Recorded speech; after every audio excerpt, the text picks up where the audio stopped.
हरिश्चंद्रगड एखाद्या स्थळाचा अथवा गडाचा किती विविध प्रकारे अभ्यास करता येतो याचा सुरेख नमुना म्हणजे हरिश्चंद्रगड। या गडाचा इतिहास कुतूहलजनक तर भूगोल हा विस्मयकारक आहे। बाकी सर्व किल्ल्याप्रमाणे हा देखील आदिवासी, कोळी, महादेव समाजांची पार्श्वभूमी आहे। त्याचबरोबर मोघल अथवा मराठे यांच्या देखील इतिहासाची पार्श्वभूमी आहे।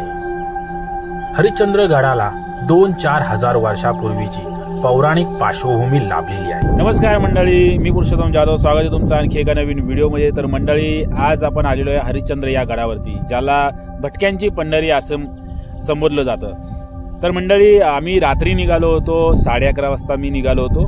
त्याच्यानंतर कसाऱ्याला आलो 1-2 वाजता आणि तिथून मग आम्ही प्रायव्हेट गाडी केली होती, कारण आमचा ग्रुप असतो नेहमी गड किल्ले फिरण्यासाठी।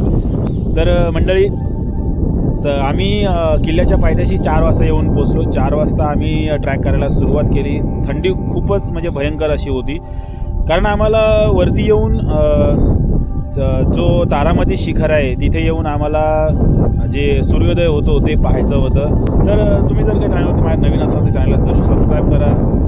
कुठेही व्हिडिओ स्किप न करता व्हिडिओ शेवटपर्यंत पाहत राहा आणि तो व्हिडिओ आवडल्यास तुमच्या मित्रांमध्ये जरूर शेअर करा। तुम्ही पाहू शकता मागच्या साईडलाच आपल्या सूर्योदय झालेला आहे आणि आता आपली पुढचे स्पॉट काय काय तेच पाहूया आपण। हरिश्चंद्रगडाला 3,500 वर्षाहून प्राचीन असलेल्या चहूबाजूंनी तुटलेल्या रौद्रभीषण कडेकपारींचे नैसर्गिक संरक्षण लाभलेलं आहे। या हरिश्चंद्रगडाचा उल्लेख प्राचीन अग्निपुराणात व मत्स्य पुराणामध्ये आपल्याला पाहायला आढळतो। बरं झालं की आपण रात्रीच निघालो, कारण सकाळी चालायला सुरुवात केली असता आपल्याला हा जो व्ह्यू आहे हा बघायला नसता भेटला। मंडळी, तुम्ही खालच्या साईडला बघू शकता, हिरवीगार एकदम घनदाट झाडी आहे। जसं दोन वर्षापूर्वी एक ऐकण्यात आलं होतं की पुण्यावरून काही ट्रॅकर्स आले होते आणि जे 4-5 जण होते, जे हरिश्चंद्रगडाच्या अवतीभोवतीचा जो परिसर आहे, जो संध्याकाळ झाल्याच्या नंतर माहिती नाही पडत आणि भटकलं जातं। तर याच ठिकाणी ते भटकले गेले होते आणि त्यांचा दुर्दैवी मृत्यू झाला होता। त्यातले काही 2 जण सापडले होते, बाकी 3 जणांचा दुर्दैवी मृत्यू झाला होता। तो महादेवाचं मंदिर तिथे आहे, तुम्ही पाहू शकता।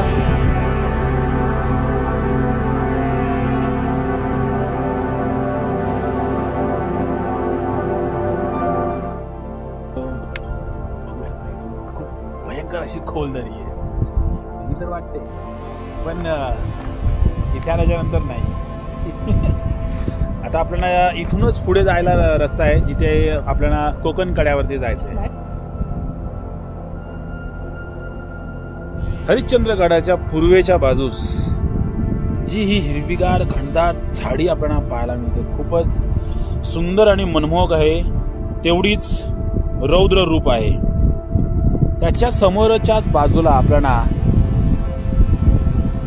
सह्याद्रीचा रौद्र रूप आपल्याला पाहायला मिळतो। रांगणा आणि राकड असं आपल्याला ही सह्याद्री पाहायला मिळते।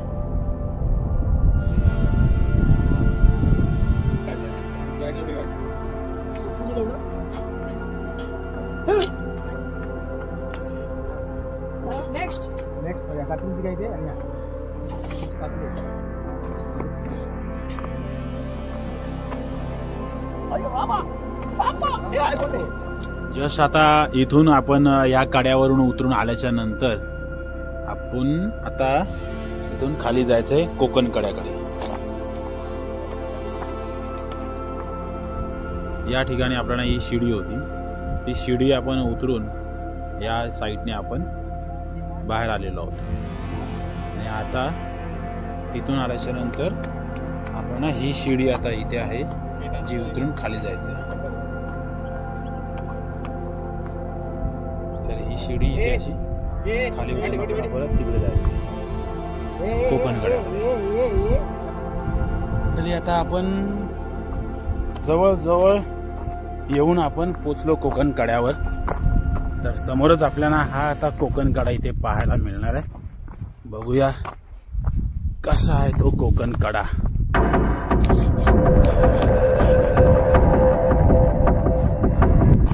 तर मंडळी, हाच आहे तो कोकण कडा. गडाच्या पश्चिमेकडे 3000 फूट खाली खोल असलेला हा कडा या किल्ल्याचे सर्वात मोठे आकर्षण आहे.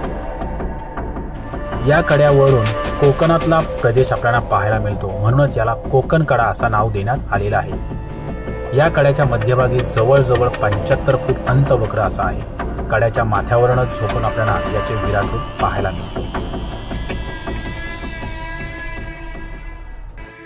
किल्ल्यावर तसं म्हटलं तर तुम्ही चालून चालून पूर्ण थकाल एवढं इथे या किल्ल्यावरती चालावं लागतं. कारण अगदी म्हणतात ना की भटक्यांची पंढरी आहे.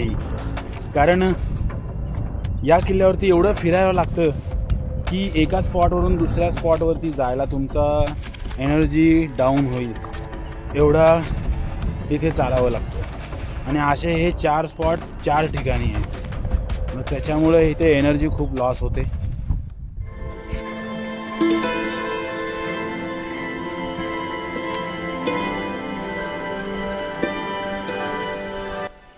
गणरायाचं मंदिर आहे आतमध्ये.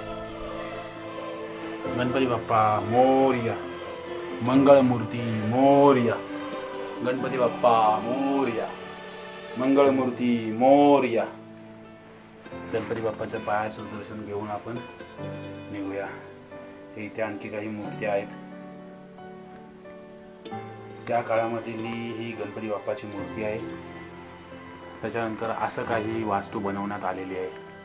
तुम्ही बघू शकता दगडावर दगड रचून या मंदिराचा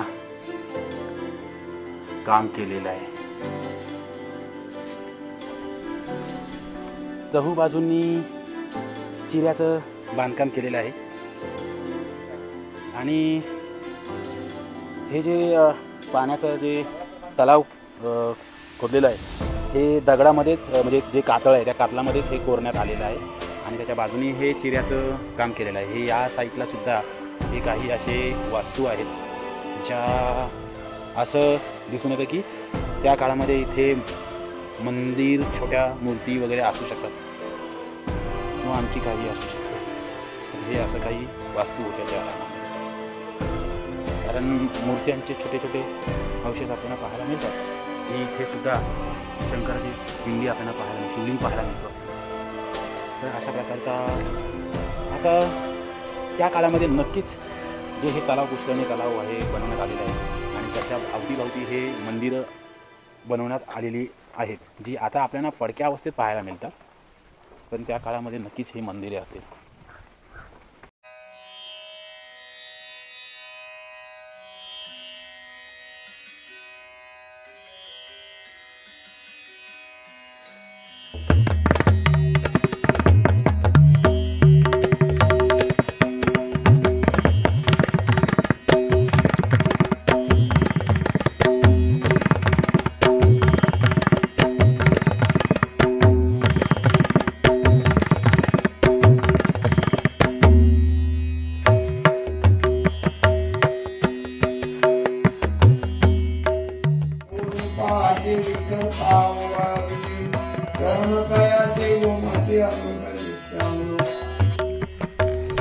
साधारण 10व्या-11व्या शतकात झांज राजाने बांधलेल्या 12 मंदिरांपैकी हे एक मंदिर आहे. मंदिराच्या ह्या बाजूला सुद्धा एक छोटं मंदिर आहे, पाहूया आपण. पण आतमध्ये काहीच नाहीये. तुम्ही पाहू शकता आतमध्ये काहीच नाही. तिकडे अजून बाजूला सुद्धा काही आहेत असे छोटे छोटे मंदिर. हे सुद्धा इथे मंदिर आहे. हे मंदिर इथे सिद्ध मंदिर महाविष्णूचा मंदिर आहे.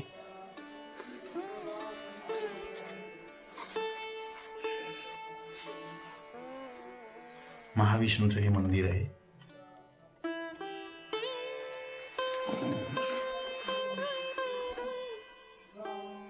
कोरीव काम मात्र पूर्वीचं जे कोरीव काम असतं पाहतच राहावं अशा प्रकारचे ते कोरीवकाम असतं. वरच्या साईडला तुम्ही सुद्धा पाहू शकता. समोर आपल्या गणपती बाप्पाची मूर्ती आहे.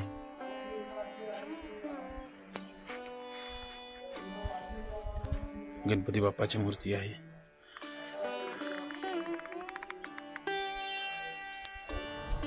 मंदिराच्या आवारात काही गुहा आहेत. काही गुहा राहण्यासाठी योग्य आहेत, तर काही गुहांमध्ये आपल्याला स्वच्छ असं पाणी बघायला मिळतं. अगदी थंडगार व काचेसारखे लखलखणारे पाणी आहे. त्यापैकीच ही एक गुहा आहे, ज्या गुहेमध्ये एक जमिनीखाली एक मोठी खोली आहे आणि त्या खोलीच्या वरती एक शिला ठेवलेली आहे. आणि याच खोलीमध्ये श्री चांगदेव ऋषींनी 1400 वर्ष तप केले होते. मंदिर आपल्याला तिथे पाहायला मिळाला. आणि जे पिंड म्हटलं होतं की अशी गुफा आहे आणि गुफेमध्ये पिंड आहे आणि ते 4 खांब आहेत, ते इथेच आहेत. जे 4 खांबातले 3 खांब ढासळून पडलेले आहेत आणि एक खांब अजून जशाच तशा अवस्थेत आहे.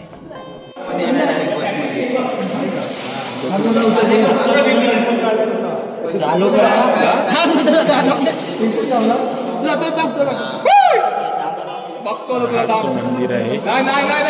याचे खांब तिथे तो जो एक होता तो ढासळलेला आहे. हा दुसरा खांब ढासळलेला आहे. तिसरा सुद्धा खांब ढासळलेला आहे. हा फक्त एकच चौथा खांब जो आहे. लोक अशी म्हणतात की सतयुगचा खांब तिकडे होता, द्वापारयुगचा इथे होता आणि त्रेतायुगचा तिकडे होता आणि हा कलियुगचा राहिलेला आहे. 3 युग संपलेले आहेत. 3 युगचे 3 खांब तुटून गेलेले आहेत. हा लास्ट कलियुगचा आता खांब राहिलेला आहे. आणि अशा प्रकारचा काही भाग आहे आतमध्ये, जो पूर्णपणे डोंगरामध्ये पेरलेला आहे.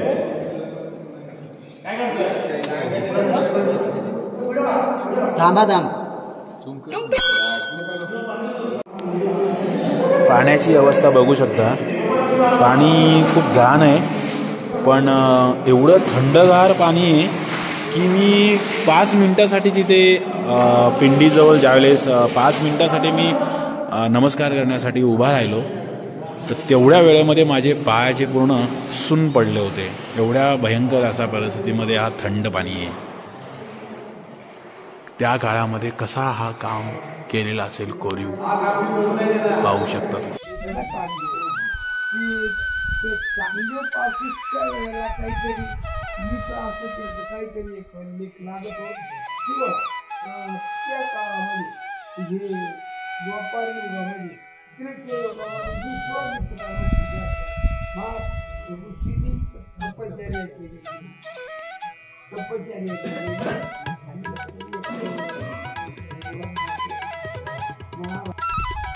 मंदिरामध्ये महादेवाचं दर्शन करून झालेलं आहे आपलं.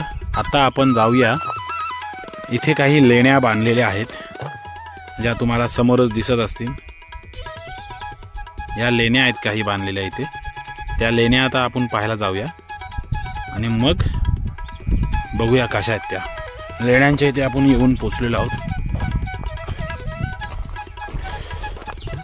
पूर्ण ह्या कातळामध्ये कोरून या लेण्या बनवण्यात आलेल्या आहेत, ज्याचा भाग खूपच मोठा आहे. आणि याच्या आतमध्ये त्या 2 समोरच्या साईडला 2 रूम आहेत. इथे सुद्धा तसाच आहे, पण इथे मंदिर आहे असं वाटतं, कारण इथे गणपती बाप्पाची मूर्ती आपल्याला पाहायला मिळते. भली मोठी अशी ही गणपती बाप्पाची मूर्ती आहे इथे.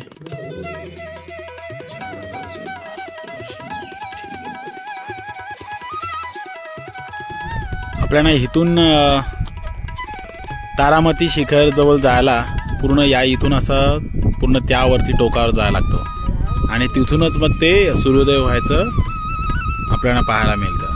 तिथून मग असं निघून त्या साईडनी त्या टोकाने आपल्याला तिकडे कोकणकड्याकडे जायला मिळतो आणि तिथून मग पुन्हा वापस आपल्याला इथे. तर मंडळी, अशा रीतीने आजचा आपला हरिश्चंद्रगडाचा ट्रॅक हा पूर्णपणे पार पडला. मंडळी, तुम्हाला जर का हरिश्चंद्रगडाचा ट्रॅक करायचा असेल तर इथे येण्यासाठी 3 ते 4 वाट आहेत, ज्यामधली पहिली वाट आहे खिरेश्वरकडील वाट, जी माळशेज घाटातून खुबीपाटा इथून सुरुवात होते. दुसरी म्हणजे नळीची वाट. खरं तर ही खूपच कठीण वाट आहे, जी सुरुवात होते मुरबाड तालुक्यातून, जी साबर्णे बेलफाटा इथून सुरुवात होते. आणि तिसरी वाट म्हणजे पाचनईकडील वाट, जी सोपे मार्गांची आहे, ज्या वाटेने आम्ही सुद्धा वरती आलो. अगदी 2 तासामध्ये तुम्ही किल्ल्याच्या माथ्यावरती येऊन पोहोचता, जी आहे अहमदनगरमधून पाचनई या गावामार्गे. तर मंडळी, अशाच व्हिडिओ पाहण्यासाठी आपल्या चॅनलला सबस्क्राईब जरूर करा, बेल आयकॉनला प्रेस करा आणि तुमच्या मित्रांमध्ये जरूर शेअर करा.